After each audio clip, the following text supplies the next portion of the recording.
The world's got a porn problem, and it's impacting our populations. I began realizing through my direct personal experience of dating younger men that when we don't talk openly and honestly about sex, porn becomes sex education by default in not a good way.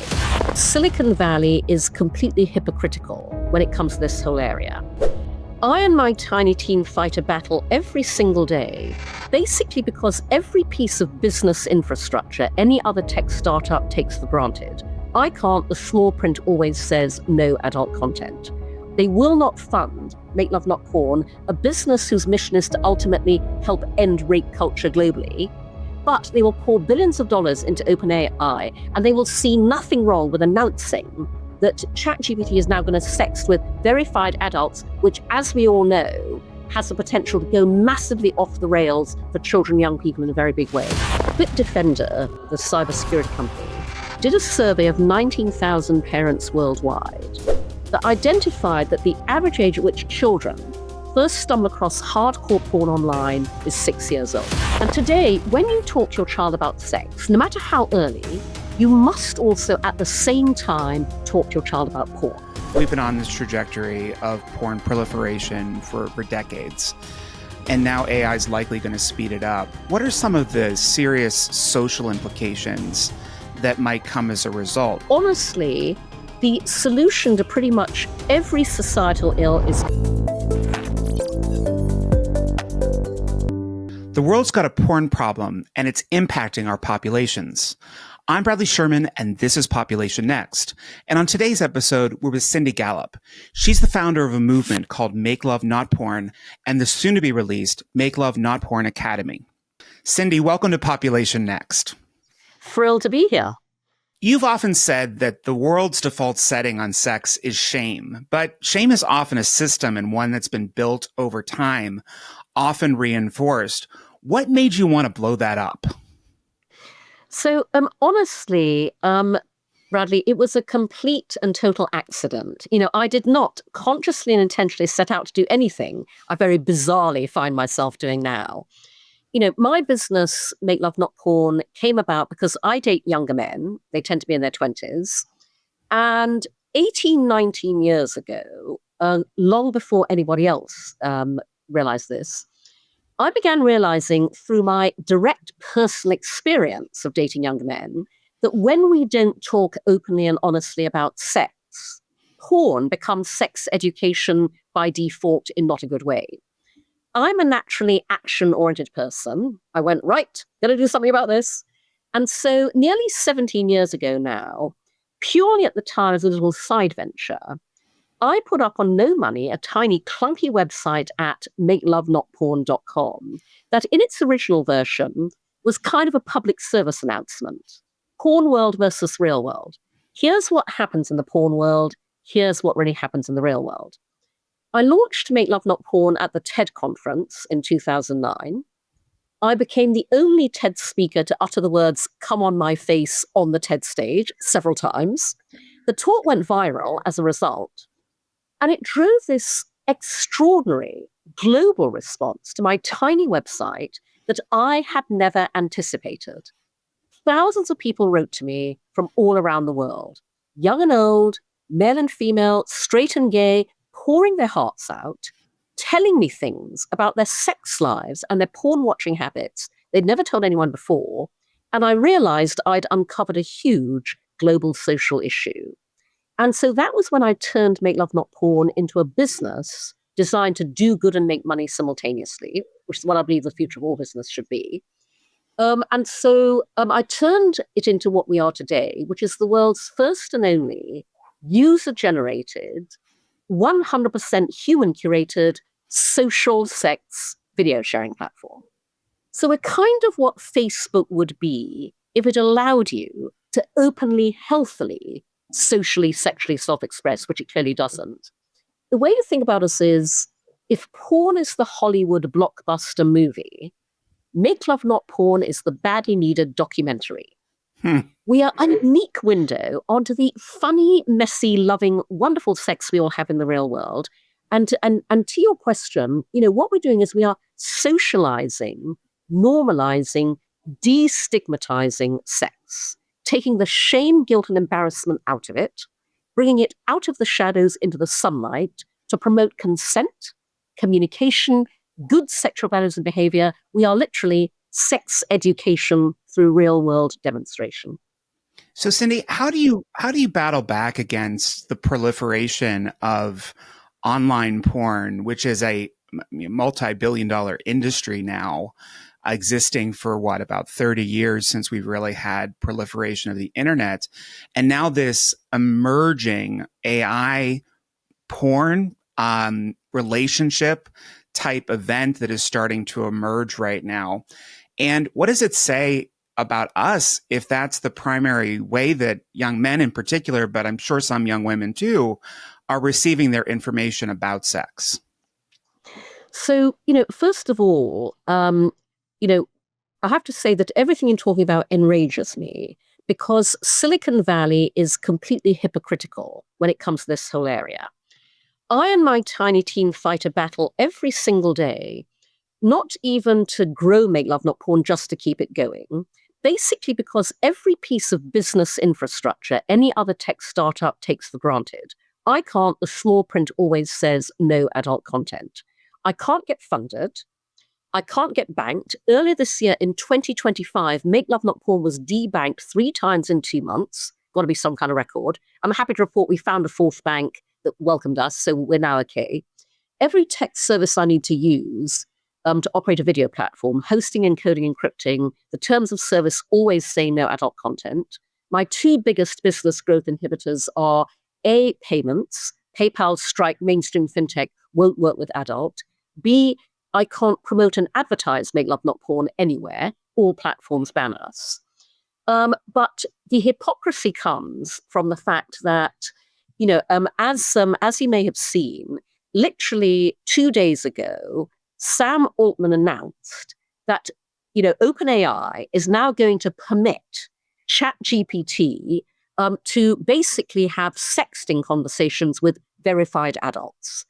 So basically, whenever Silicon Valley comes up with a new form of technology where VCs are pouring billions of dollars of funding into it, but the founder of that technology hasn't the faintest idea how they're going to make money out of it, there are 2 things they always default to. Number one is why I've been telling my industry for years we are the business model for the internet. We should reclaim that power and leverage it because number one is advertising and number 2 is porn.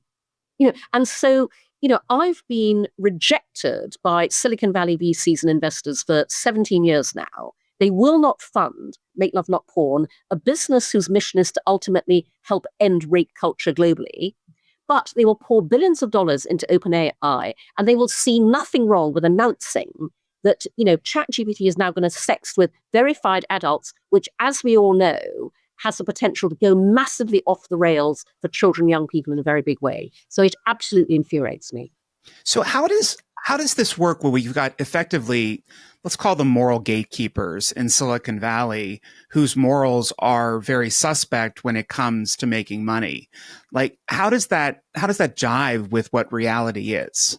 Well, here's the other irony about that hypocrisy, because those VCs and investors are hosting and attending sex parties out the wazoo.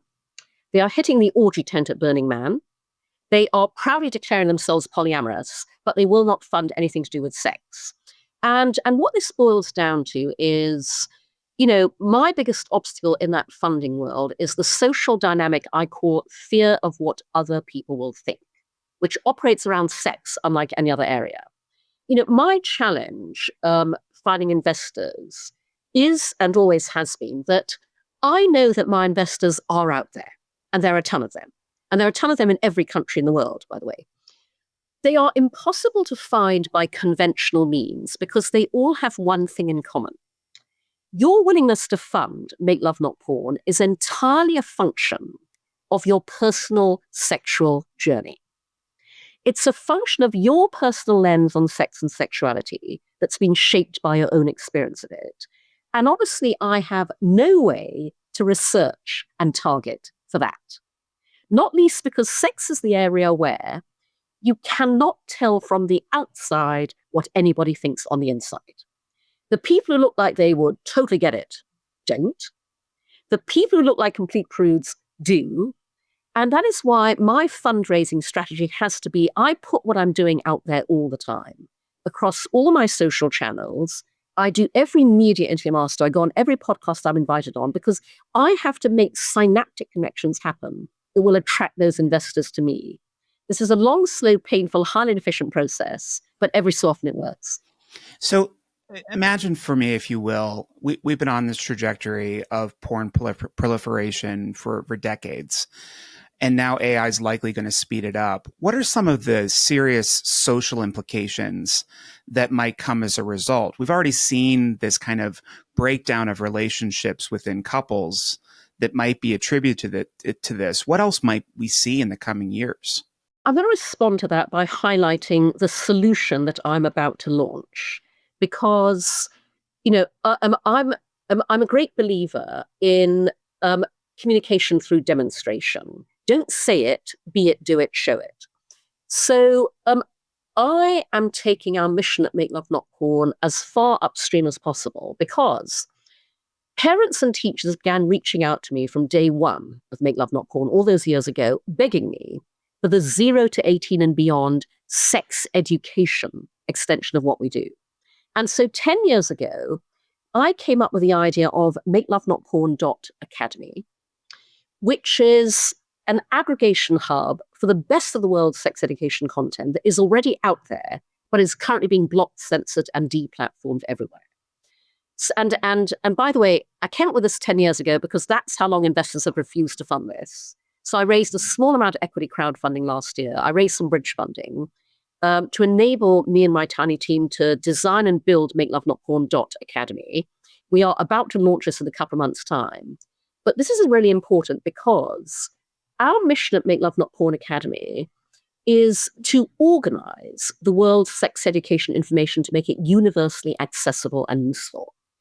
That is a deliberate paraphrase of Google's original mission statement.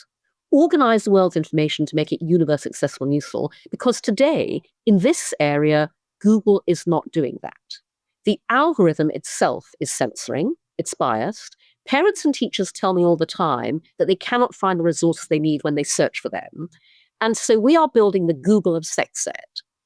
And the reason that's so critically important is because Bitdefender, the cybersecurity company, did a survey of 19,000 parents worldwide that identified that the average age at which children first stumble across hardcore porn online is 6 years old. And by the way, that survey was done 12 years ago. Imagine how bad that is now. So basically, the depressing thing is, on the one hand, yes, various governments around the world are trying to put guardrails on all of this. Silicon Valley does not give a shit. It's all about how can we make money. And so, the only thing to do is to try and preempt this as early as possible with education. I've been saying for 17 years, the issue isn't porn. The issue is that we do not talk about sex openly and honestly in the real world. And so with makelovenotporn.academy, we are giving parents and teachers the age-appropriate tools, starting as early as possible, to educate children about all of this in the home, in the classroom. But also, importantly, the academy will be where children and young people can access sex education without parental teacher gatekeeping. And I'll give you just one example of why this is so important. I have a friend who's a mother, and as you have to these days, she monitors her kids' browsing history. This happened a few years ago. Her son was 8 years old, and she saw, to her horror, that on the family computer, he had Googled sex for children. So she freaked out, but did the right thing, stayed calm, sat him down. Darling, I happen to see, talk me through why. This anecdote is adorable and horrifying in equal measure, because her 8-year-old son wanted to learn about sex. He was a child. He knew he was a child. He wanted to learn about sex in a child-appropriate way. He sweetly, innocently Googled sex for children. You can imagine what came back: utterly traumatized. And so we are designing the academy so an 8-year-old boy can enter his age on the homepage, or a parent can enter it for him. We will only serve age-appropriate sex education content. Because to be perfectly frank, There are only two solutions to the horrific world we're looking at. The first one, the holistic one, and I've been saying this for many, many years, honestly, the solution to pretty much every societal ill is fund female founders. Last year, only 1.7% of all venture capital went to female founders. That is why we have still not seen how much safer, better, happier, and by the way, way more lucrative the future of the internet could be when it's designed and built through the female lens. And these are the two key words: at scale. Fund us to scale as much as you do the white men. You will see how much, we've built solutions for all of this. And, the second solution is the only way to solve this is to educate as early as possible, because parents make the enormous mistake of thinking that the way to preserve their child's innocence is not to talk about sex. You've got it completely the wrong way around. If you want to preserve your child's innocence, educate them about sex and porn as early as possible. That is how you keep them innocent. Honestly, I've been advocating for this for 17 years, and I honestly cannot bear to think of what has happened, because nobody would give me the funding I was looking for 17 years ago. Otherwise, we'd be looking at a very different situation right now. Now, imagine a world where women did get funded, especially for projects like this. What would that world look like? Oh my God, it would be so much safer, better, and happier. And, I'll give you just the example of how we operate at Make Love Not Porn. The white male founders of the giant tech platforms that dominate all our lives today, they are not the primary targets, online or offline, of harassment, abuse, sexual assault, racism, violence, rape, intimate image abuse. Therefore, they did not and they do not proactively design for the prevention of any of those things on their platforms. And we see the results of that around us every single day. Those of us who are most at risk every single day: women, Black people, people of color, LGBTQ, people with disabilities. We design safe spaces and safe experiences, but we don't get funded. I designed Make Love Not Porn through the female lens to be the safest place on the internet, because I designed it around 100% human curation. There's no self-publishing of anything. Our curation team watches every single video from beginning to end before we approve or reject, and we publish it. No one else does that. We review every post on every member profile, every comment on every video before we approve or reject, and we publish it. No one else does that. We can vouch for every single piece of content on our platform in a way that no one else can. And the key point about that, Bradley, is that we're tiny bootstrapping, have no money. We've human curated everything for 13 years. And it's a very efficient and scalable model. Think about what Meta, TikTok, OpenAI could do with their billions of dollars if they chose to. Safety on the internet is not a matter of viability. It's a matter of will. And that is why, I wrote an op-ed for Fast Company 18 months ago titled 3 Reasons Why the Future of AI Relies on Women. We design for safety. And that is why the world will be so much safer, better, and happier when we get funded as broadly and indiscriminately and at the same kind of levels as white male founders do. And Cindy, it's safe to say that when women are designing for this future, that men will benefit from this as well. Oh my God, absolutely.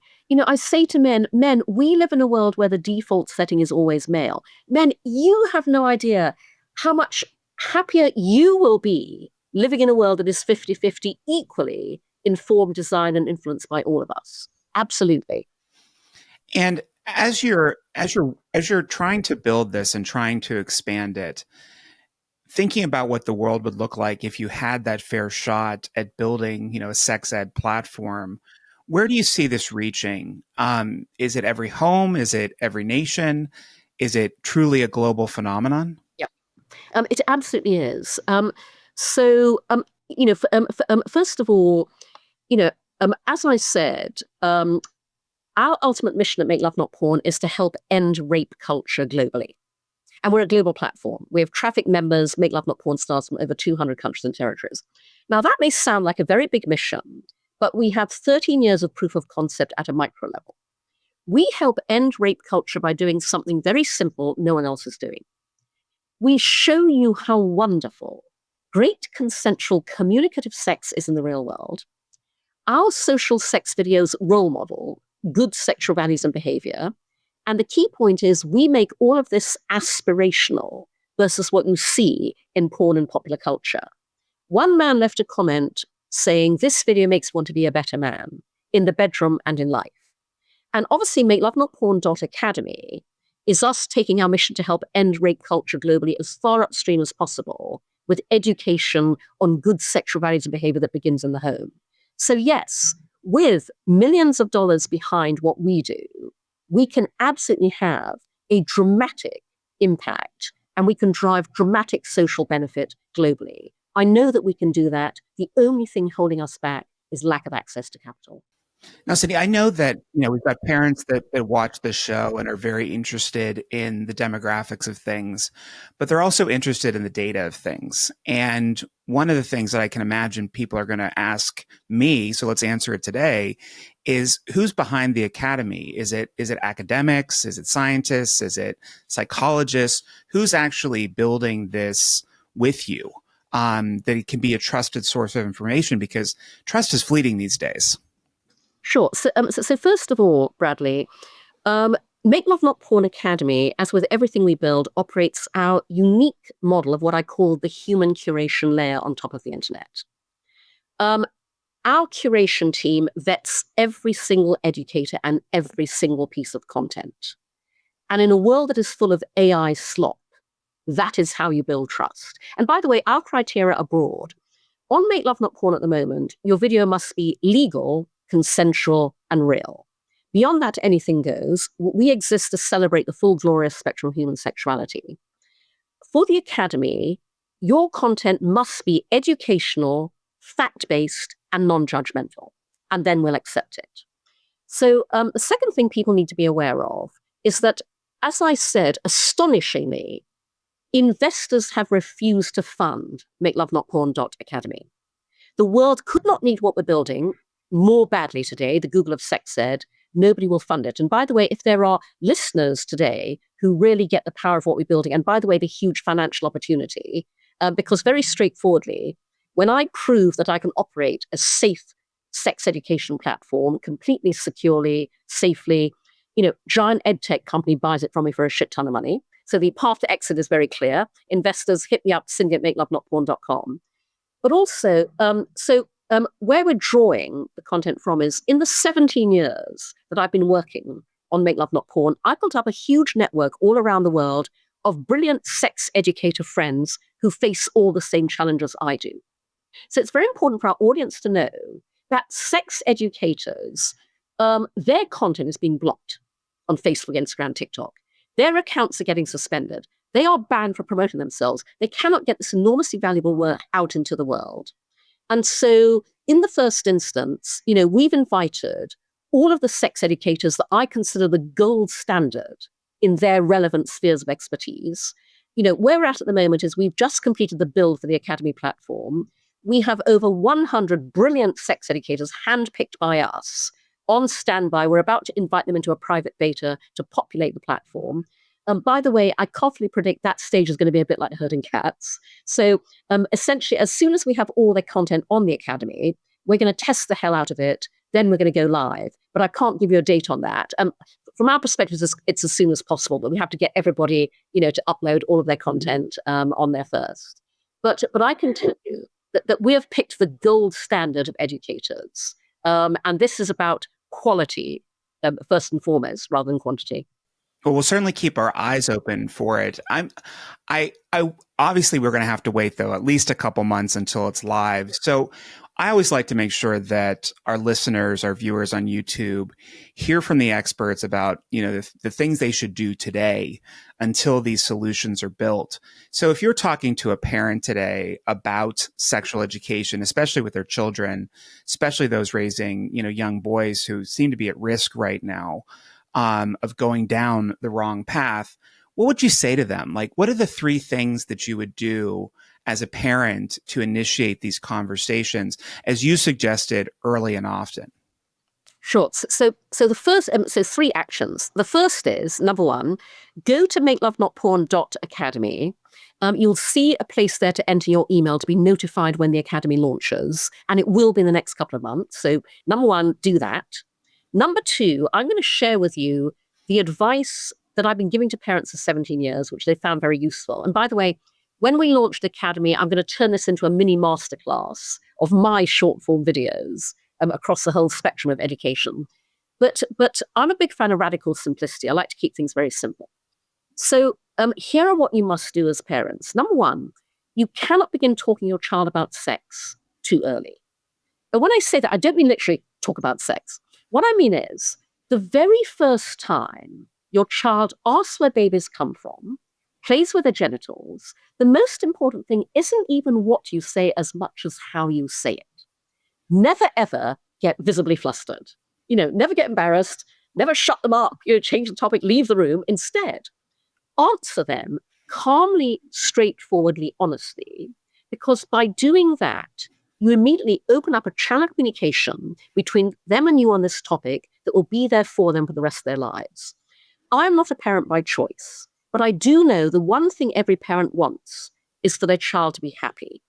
This area will impact your child's happiness more than almost anything else, which is why you owe it to them to do this. And then secondly, today, when you talk to your child about sex, no matter how early, you must also at the same time talk to your child about porn. This is much easier to do than most parents think. All you do is you say a version of what I'm about to share with you, and you dial it up or down depending on the age of the child.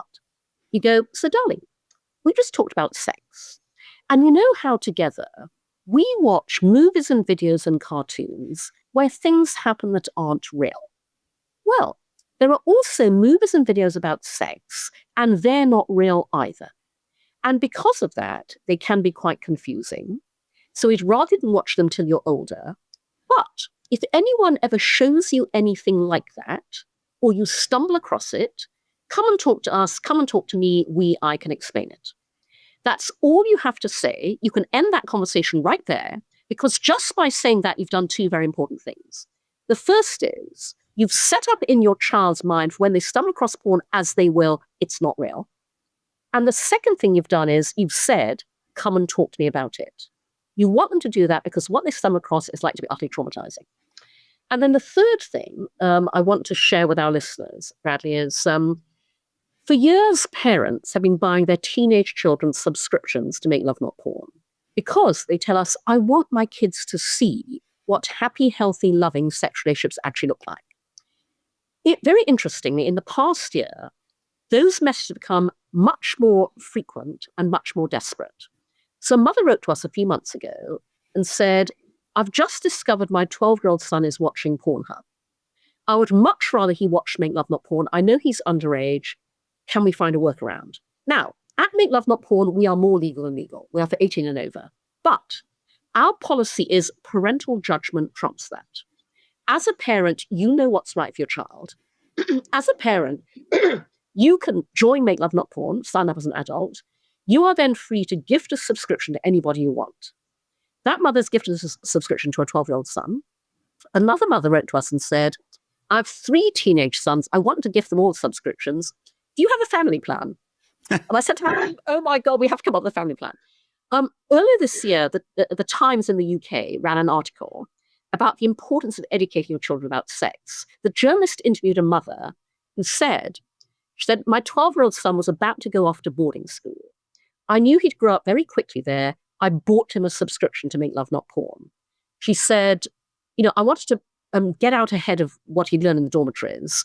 Make Love Not Porn is an island of good, healthy sex in a world that really badly needs it. And so I will just say to parents, you have that option. Our site policy is, as a parent, you can choose to gift subscriptions to your children, whatever age they are. And by the way, we also help with, we put together, a curated list of videos that we suggest for younger teenagers in this context. That's fantastic. And Cindy, I want to leave on one kind of big takeaway you've had, something you've learned from these 17 years with Make Love Not Porn that really surprised you about the world and the community you're building. Honestly, the biggest thing that surprised me, Bradley, is that although I designed Make Love Not Porn to be fully diverse and inclusive, and we are especially a revelation to men.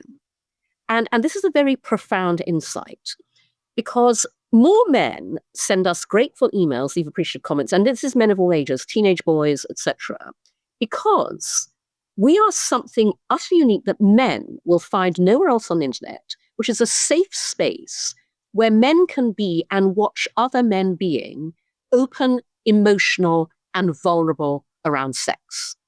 You would not believe the number of men who write to us and say, I just watched my first video on Make Love Not Porn and afterwards I cried. And that's because they are seeing real human connection, intimacy, love, feelings. I've said for years, I wish society understood the opposite of what it thinks is true. Women enjoy sex just as much as men. Men are just as romantic as women. Yet neither gender is allowed to openly celebrate either fact. We'd all be so much better off if they were. I picked up a wonderful Twitter exchange a few years back between two men. The first man had tweeted, as a joke, obviously, hey guys, got this really weird fetish. I've got this kink. Well, I want to watch porn where people are honest, loving, loyal, decent, and really like each other. Hit me with the honest links, please. And another man replied and said, there's this website called Make Love Not Porn where you can watch real couples making love. He said, I watched a video where the woman said to her man, I love you, while they're making love. He said, sincerely, I cried when I heard that.